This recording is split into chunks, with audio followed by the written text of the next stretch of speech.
दोस्तों मैं हूं आदिल खान आज़ाद। आज है 22 जून 2025। आप देख रहे हैं आज़ाद बोल इंडिया पर मिडिल ईस्ट मॉर्निंग न्यूज़। इस शो में आज आपको दिखाएंगे ईरान की धमकी, इसराइल को हथियार देने वाले हर मुल्क पर बरसेंगी हमारी मिसाइलें। रशिया ने इसराइल के हमलों पर किया तंज, कहा नेतन्याहू चला जाएगा, ईरान हमेशा रहेगा। ईरान की इसराइल और अमेरिका को खुली वार्निंग, कहा डिमोना न्यूक्लियर रिएक्टर हमारे टारगेट पर, अमेरिका के अड्डों के भी उड़ा देंगे चीथड़े। हिजबुल्लाह के मरहूम चीफ हसन नसरल्लाह के सिक्योरिटी चीफ हुए हलाक, ईरान में इसराइली एयर स्ट्राइक में गई जान। ईरान पर हमलों के बीच आयतुल्लाह खामनेई ने फिलिस्तीन के लिए लिखा बेहद अहम बयान। और लेबनान में फिर हालात हुए खराब, आईडीएफ ने हिजबुल्लाह के खिलाफ हमले किए तेज, सीरिया में भी फौज ने की घुसपैठ। सवाल खैर, ईरान और इसराइल जंग से जुड़ी कुछ अहम खबरें लेकर मैं हाजिर हूं। ये सुनाऊंगा शुरुआत में, फिर गजा, लेबनान और सीरिया तक के खबरों के सफ़र पर आपको ले जाएंगे, लिहाजा आखिर तक बने रहिए। पहली खबर ये है कि इसराइल के रडार और एयर डिफेंस सिस्टम्स का बड़ा नुकसान हुआ है। ये दावा है ईरान की IRGC का, और कई दावे, कई बयान ईरान से आ जाए हैं। IRGC ने अब कहा है कि जिसने भी ईरान के खिलाफ मिलिट्री मदद देने की कोशिश की, उस मुल्क को हमारी मिसाइलों के बारूद का मज़ा चखना होगा। ईरान की पावरफुल खत्म अल अनबिया IRGC कमांड ने दावा किया है कि इसराइल अपने एयर डिफेंस और रडार सिस्टम्स का एक बड़ा हिस्सा खो चुका है और अब इक्विपमेंट्स और एम्यूनिशन की कमी का सामना कर रहा है। IRGC ने दुनिया भर के ममालिक को खुली धमकी देते हुए ये कहा है कि अगर किसी भी मुल्क ने इसराइल को मिलिट्री या रडार इक्विपमेंट हवाई या समुद्री रास्ते से सप्लाई किए तो उस मुल्क को भी ईरान की नज़र में दुश्मन समझा जाएगा, इसराइल के एग्रेशन का साथी समझा जाएगा और वो भी ईरान के लिए एक लेजिटिमेट टारगेट बन जाएगा, यानी उसका खून ईरान के लिए हलाल होगा। IRGC के स्पोक्स पर्सन ने जो कहा है उनके लफ्ज़ों में सुन लीजिए। उन्होंने कहा है कि जो भी मुल्क इसराइल को जंगजू मदद देगा, यानी मिलिट्री साजो सामान देगा, चाहे शिप के ज़रिए दे, चाहे वो एरोप्लेन के ज़रिए भेजे, उसे हम ईरान के खिलाफ अग्रेशन में शरीक समझेंगे, फिर उन पर भी हमला किया जा सकता है। यानी अरब ममालिक से इसका वास्ता नहीं है, ये सीधी धमकी अमेरिका के लिए है, क्योंकि ये बयान उन रिपोर्ट्स के बाद आया है जिसमें यह बताया गया था कि इसराइल की मिसाइल शील्ड सिस्टम्स, रडार्स और एयरबेस पर ईरान के मिसाइल हमलों से भारी तबाही मची है और अब इसराइल को अमेरिका से अर्जेंटली एयर डिफेंस बैटरीज मांगनी पड़ गई हैं, यानी कि एयर डिफेंस सिस्टम्स मांगने पड़ गए हैं ताकि ईरान के जो मिसाइल और ड्रोन्स हैं उससे बचा जा सके। दोस्तों, IRGC का ये दावा ये बताता है कि इसराइल अपने भारी नुकसान को छुपाने की लगातार कोशिश कर रहा है। अब रूस से एक बयान आया है, उसका जिक्र कर लेते हैं, फिर ईरान से आई वार्निंग्स का फिर जिक्र करेंगे। कहा गया है इस बयान में कि नेतन्याहू चला जाएगा, ईरान हमेशा रहेगा।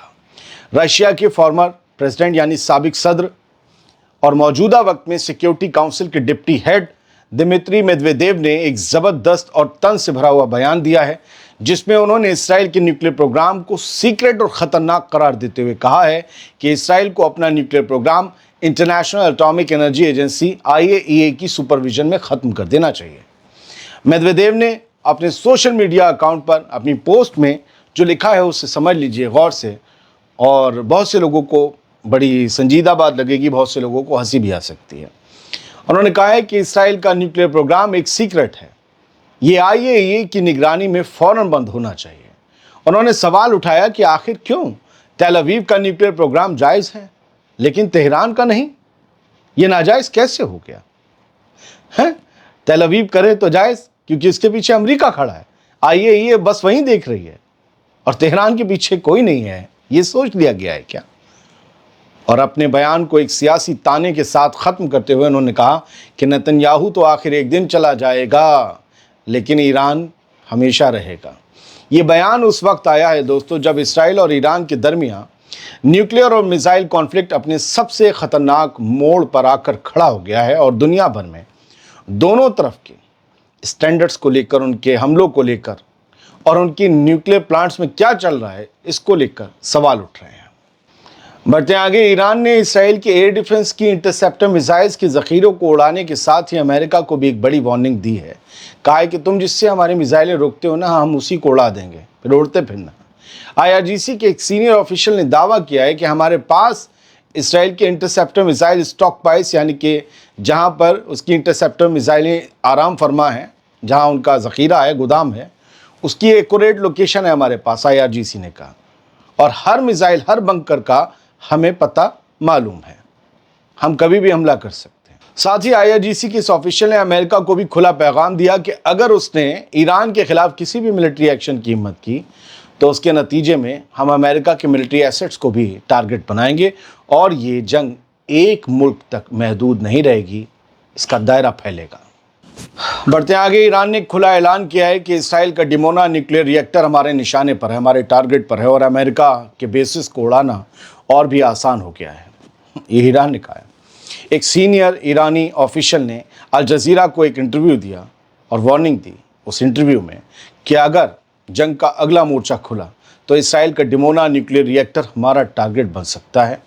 ایران نے امریکہ کو خاص طور پر وارننگ دی کہ اگر اس نے اسرائیل کا ساتھ دیا، جنگ میں اترا، تو ویسٹ ایشیا میں اس کے سبھی انٹرسٹ، سبھی اڈے بڑے خطرے میں آ جائیں گے۔ پھر مت کہنا کہ بتایا نہیں تھا۔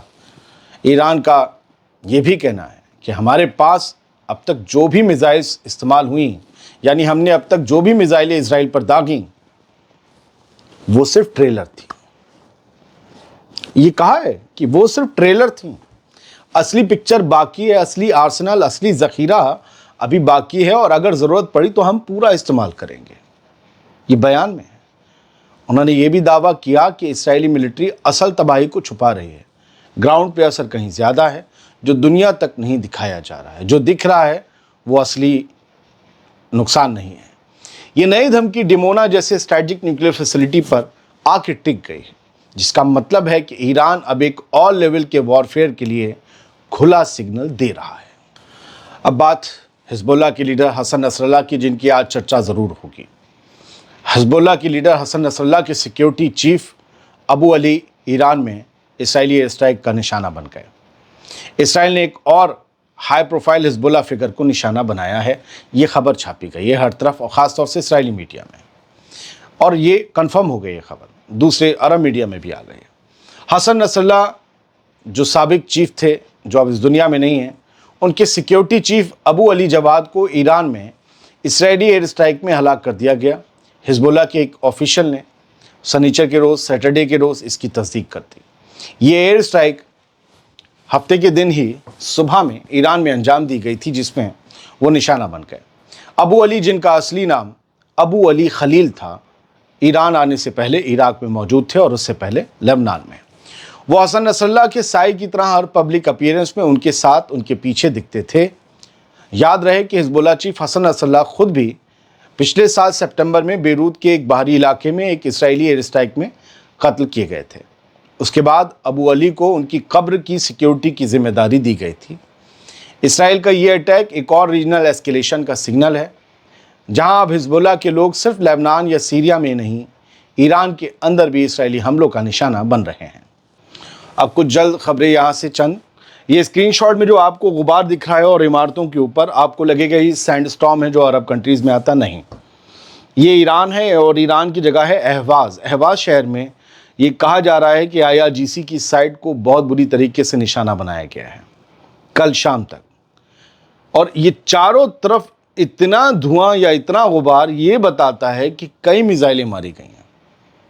کیا ہوا ہے ابھی تک ایرانی میڈیا نے اس کے بارے میں خبر نہیں دی ہے، لیکن یہ سینڈ سٹارم کی طرح جو غبار اٹھایا بتاتا ہے کہ بہت بڑا حملہ ہوا ہے۔ خود دا ٹائمز آف اسرائیل نے اس کی تصدیق کی، کہا کہ IDF نے ایران میں ڈرون جو رکھے ہوئے ہوتے ہیں ان کو ٹارگٹس کیا ہے، F-14 جیٹس جو ایران کے اڑنے والے تھے ان کو ٹارگٹ کیا ہے، میزائلیں رکھی ہوئی تھیں ان کے ذخیرے انہیں ٹارگٹ کیا ہے، لیکن ایران کے ڈرونز نے جا کر اسرائیلی علاقوں کو بھی ٹارگٹ کیا ہے، اور رات بھی خوب ڈرون چھوڑے گئے۔ ہم ان کی تصویروں سے بھرا الگ ویڈیو لائیں گے، لیکن IDF نے جو ڈرونز اور F-14 جیٹس، کبھی کبھی تو مجھے لگتا ہے F-14 تو ان کے اڑان بھرتے نہیں، تو باہر کیوں رکھ کے ہینگر میں ڈال دیں ایران والے؟ کیا انہوں نے ڈمیز تو نہیں بنا دیے تاکہ ان کی میزائلیں اور بم برباد ہوتے رہیں؟ وہ ٹین کے بنے ہوئے رکھے ہوں، ڈرونز بھی ایسی کھلے میں چھوڑ دیے ہوں۔ خیر، میزائلیں میں دھماکے ہوئے ہیں، کئی اور دھماکے ہوئے ہیں، اورنج دھواں نکلتے ہیں، ہم نے دیکھا ہے، لیکن یہ ایئر کرافٹ اور ڈرونز کا چکر ہمیں سمجھ نہیں آتا۔ ایئر کرافٹ کوئی اپنی کیوں چھوڑ دے گا جب وہ उड़ा नहीं रहा है तो फिर हैंगर्स में नीचे अंडरग्राउंड ले जाएंगे, और ईरान में अंडरग्राउंड फैसिलिटीज़ तो बहुत हैं। खैर जो भी है, इन्होंने ये दावा किया है। आयतुल्लाह ख़ामेनी का एक फ़लस्तीन के लिए पैगाम रात 12 बजे के बाद 22 जून को आया, और उनके ऑफिशियल ट्विटर हैंडल से इसे शेयर किया गया khamenei.ir से कि फ़लस्तीन is a central issue to us and the victory of Palestinians is something that definite. कहा है कि फ़लस्तीन अब भी हमारे लिए मरकज़ी मुद्दा है, हमारे लिए सबसे मेन इशू अगर कुछ है तो वो फ़लस्तीन है, और फ़लस्तीनियों की आज़ादी तय है, होकर रहेगी। फ़लस्तीन और फ़लस्तीनियों की आज़ादी तय है और वो होकर रहेगी। ये रात ही रात उन्होंने पैगाम दिया जो वायरल हो गया, यानी ईरान इसराइल से जारी इस जंग के दौरान भी जो है वो ख़ामेनी साहब ये कह रहे हैं कि उनकी जो मेन उनका जो मुद्दा है, जो मेन इशू है ईरान के लिए, वो अब भी फ़लस्तीन है। और उनका ये जो ट्वीट है वो मिलियंस में व्यूज़ पा चुका रात ही रात आने के बावजूद सर। और ये देखिए फ़लस्तीन का हाल, वेस्ट बैंक का, मैं गज़ा के हाल आपको दिन में बताऊंगा, लेकिन ये वेस्ट बैंक का हाल है जहां पर फ़लस्तीनी शहीदों के पोस्टर्स जो खंभों पर चिपकाए गए थे बोर्ड में, वो तक IDF के लोग उखाड़ कर ले जा रहे हैं। वो वहाँ पर शहीदों के पोस्टर भी नहीं लगाने देना चाहते। ये वेस्ट बैंक का बीत रीमा करके एक कस्बा है, ये उसकी तस्वीर है। एक और तस्वीर देखिए, एक खातून है, उनको ले जाया जा रहा है। 3 IDF वाले बंदूकों के साथ हैं। निहाल अबू खलील नाम की इन खातून को, इस फ़लस्तीनी औरत को, अत्तिल नाम का एक कस्बा है नॉर्थ वेस्ट बैंक में, वहाँ से गिरफ़्तार करके ले जा रहे हैं। अलग अलग तरीके के, कोई सोशल मीडिया पे कुछ लिख दे तो उठा ले गए, किसी ने कोई नारा लिख दिया तो उठा ले गए। मतलब इन्हें अपनी मुखालफत बर्दाश्त ही नहीं है।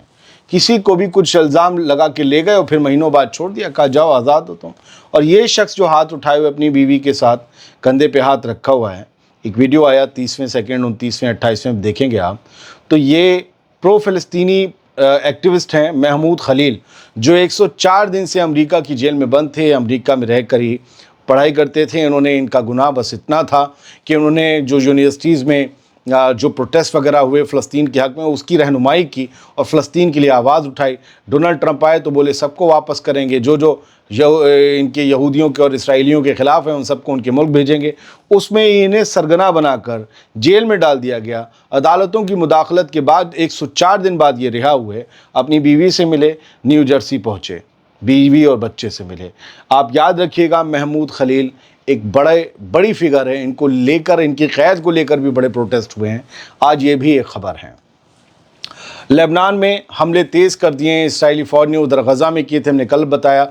लेबनान में हिज़्बुल्लाह के ख़िलाफ़ मिशन तेज़ हो गया है फिर से 19, 20, 21, 22 जून में फिर से ये हमले तेज़ हो गए हैं हिज़्बुल्लाह के ख़िलाफ़ IDF के। और ये बताया गया है अशरक अल अवसत की ख़बर में कि पिछले 3 दिन में हिज़्बुल्लाह से लिंक 5 लोगों पर 6 एयर स्ट्राइक्स की गई हैं। 5 लोग जो हैं वो जाँ बहक हुए हैं, ये बताया गया है। सर, इसराइल की ग्राउंड रेड सीरिया में भी बढ़ गई हैं लगातार। ये बताया जा रहा है घुसपैठ बढ़ गई है साउथ सीरिया के इलाकों में, और वहाँ पर से जो ईरान की मिसाइल्स गुजर रही हैं या ड्रोन्स गुजर रहे हैं, उनको इंटरसेप्ट भी कर रहे हैं इसराइली फ़ौजी। और यहाँ पर लोगों ने इनका प्रोटेस्ट भी किया कि यहाँ तुम हमारे इलाकों में मत घुसो, लेकिन बावजूद इसके घुसते गए। एक ख़बर सीरिया से और है कि साबिक़ सदर बशर अल असद के कज़न जो हैं, जो ड्रग के व्यापार में बताया जाता है मुलव्विस थे, जो उन पे इल्ज़ाम है, और उन्हें गिरफ़्तार किया गया। वो पकड़े गए हैं, बहुत दिन से छुपे हुए थे, उनके लिए बाकायदा जाल बिछाया गया। वो बताया गया कि बशर अल असद के टाइम में ये कई क्राइम्स में भी मुलव्विस थे। जो मेजॉरिटी थी सीरिया की, उसके ऊपर ये जो तशद्दुद करते थे, जिसकी वजह से हज़ारों लाखों लोग इनकी वजह से भी भाग गए। ये एक पूरी खबर कह रही है। बहुत बहुत शुक्रिया। सलामत रहिए, खुश रहिए।